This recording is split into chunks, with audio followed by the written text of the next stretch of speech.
Hello, everybody. I'm a practicing therapist and a doctoral student of psychology. Today, you guys wanted to talk about detaching.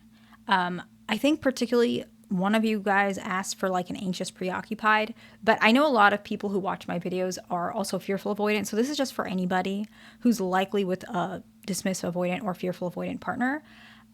Let's talk about what happens when you detach and how to detach in a healthy way and also a not so healthy way.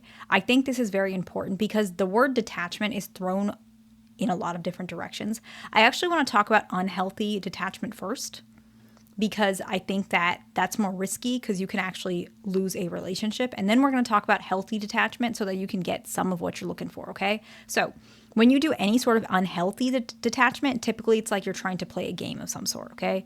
I know a lot of you guys don't do that. So this kind of seems silly for me to bring up because most of you guys already know this is not healthy. But unhealthy detachment would be if you're pulling away to get their attention, if you're pulling away to get an answer from them, if you're trying to, God, I forgot that term that was going on like a year or two ago, match their energy, that thing.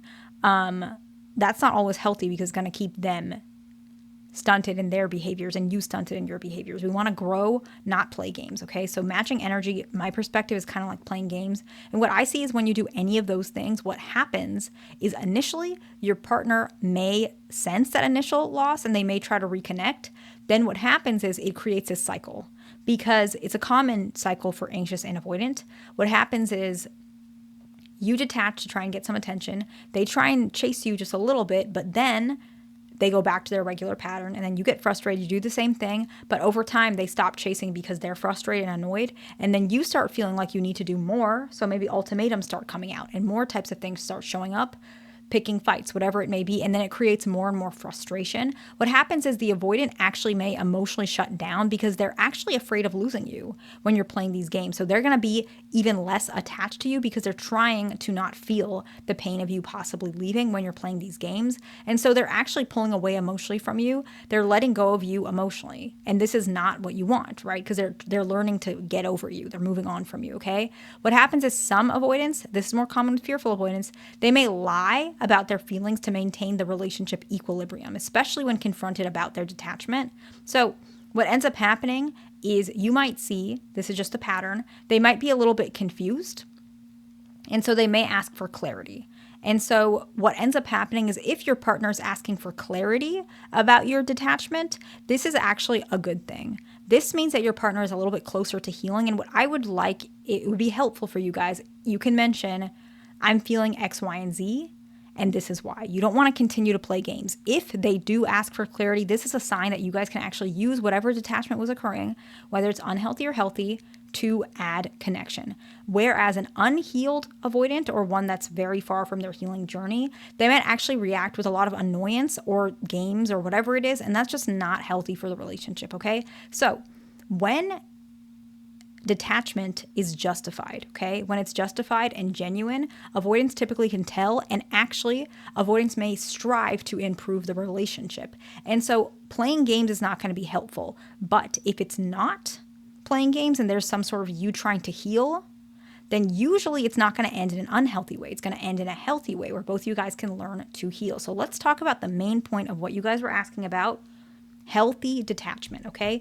There is a form of healthy detachment that can basically, you're detaching from controlling the situation. You're not detaching from them, which I think a lot of people get confused.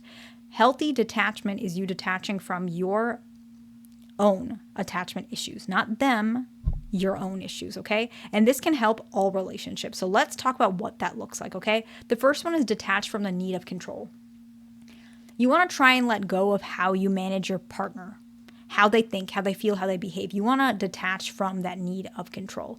Often what happens is that control can kind of create resentment and resistance, and it allows you to remain in your wound. And so when you remove this, you're allowing your partner to be themselves, but you're also allowing yourself to learn to heal. So instead of, for example, insisting your partner calls you at a certain time every day, tell them, I like a good night text, and let them do that. And then if they don't, I want you to I don't want you to, whatever you want to do, you can hold them accountable the next morning. Hey, you usually text me a good night text.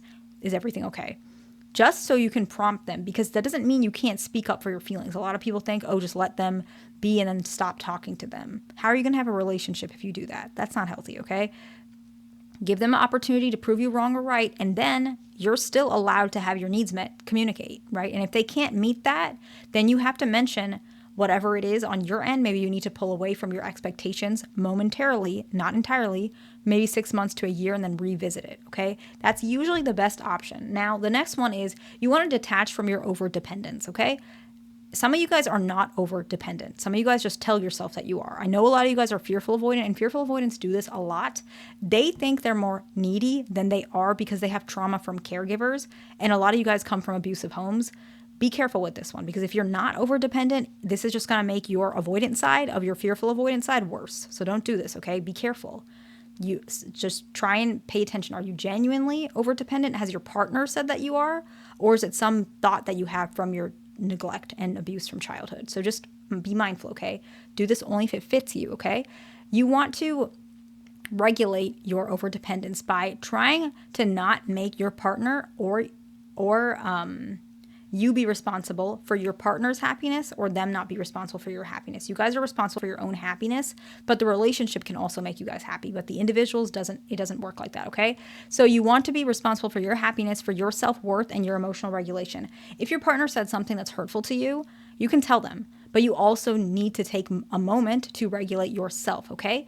This type of emotional, like removing yourself from dependence of other perspectives, it reduces pressure on the relationship and actually fosters mutual respect, okay? So you want to work on meeting some of your own needs. Not all of your needs, your partner, that's part of your partner's job too. You guys meet each other's needs, but sometimes you need to engage in hobbies. A lot of anxious, preoccupied, and fearful avoidance, when they're upset at their partner, it's hard for them to do anything. I have some couples like this where the avoidant, after they get into a fight, let's say he, for example, he goes out and does like a lot of things, and then she feels even more abandoned because she's sitting there mulling or shut in her room or crying or not eating, whatever she's doing, and she's not, then she feels even worse because it seems like he's fine, where it's not that he's fine, he's just distracting himself. And sometimes it can help if she can do that too. If you're feeling really sad, do something that you like momentarily so you can process your thoughts and then bring them to your partner again if you felt like the first time didn't work out, right? So after an argument, take time to do what you need to do, then revisit when you're a little calmer. That's all you need to do. It doesn't mean you gotta, start talking to other people, or you have to start blocking them or playing games. None of that. You just regulate yourself momentarily and then come to them, okay? The next one is you just want to be present. I want you to, as a lot of people don't realize, when you're actually anxious, preoccupied, or fearful, avoiding, especially if you lean anxious, you're not present in the relationship. You are worried a lot, okay? And what I'd like is sometimes I want you to enjoy time spent together without the fear of trying to create some sort of permanence. That's all it is. You can enjoy. I just want you to appreciate the moment. Just think about what you guys are doing. I'm happy that the first thing I thought about was going to Lowe's and getting a faucet.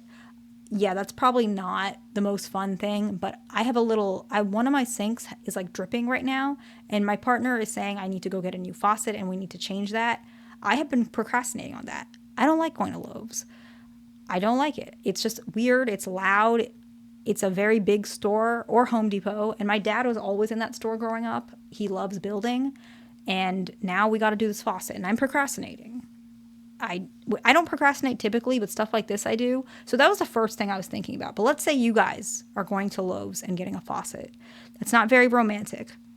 But still enjoy the time that you're doing it together, that you're looking at faucets together, that you're driving together, that you guys are picking this out for whatever reason. Maybe it's your house together, that you get to pick the faucet together. Whatever it is, be present in the moment, okay? Enjoy that, appreciate that without needing to think about what happens next.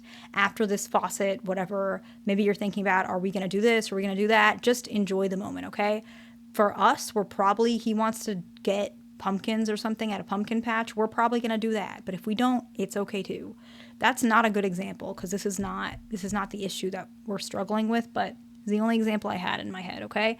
And the next one is I want you to Observe your partner's emotions. This one's really important, y'all, because a lot of you guys still struggle with this, and that's okay. I want you to observe your partner's emotions without taking them as your own or taking them too seriously.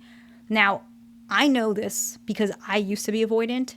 I know a lot of avoidants say things when they're angry they don't mean. As much as they pretend to be stoic and logical, I've done this. My partner's done this.